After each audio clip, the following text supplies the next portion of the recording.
Kochi ED. ഓഫീസിൽ vigilance പരിശോധന. കൈക്കൂലി കേസിൽ വിവരശേഖരണം നടത്താനാണ് വിജിലൻസ് പരിശോധന. കൂടുതൽ തെളിവ് ശേഖരിക്കാനായാണ് ശ്രമം. അശ്വതിയുണ്ട്. അശ്വതി, വിവരങ്ങൾ. മായ, ഇവിടെ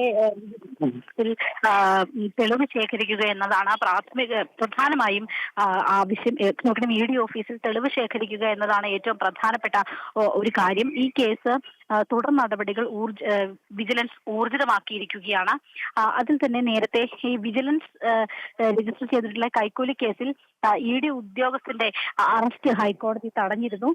ഈ മാസം 11-ാം തീയതി ഈ കേസ് മുൻകൂർ ജാമ്യം വീണ്ടും പരിഗണിക്കുന്ന ഒരു സാഹചര്യം കൂടിയുണ്ട്.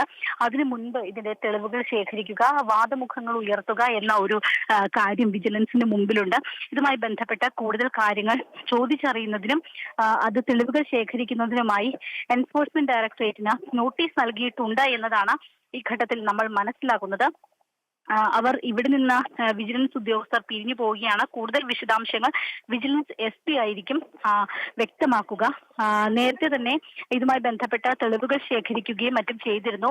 പ്രത്യേകിച്ച് ഇടനിലക്കാരന്റെ, അതായത് തമ്മനം സ്വദേശിയായ ഇടനിലക്കാരന്റെ മൊഴിയാണ് ഇതിൽ ഏറ്റവും പ്രധാനമായിട്ടും ഉണ്ടായിരുന്നത്.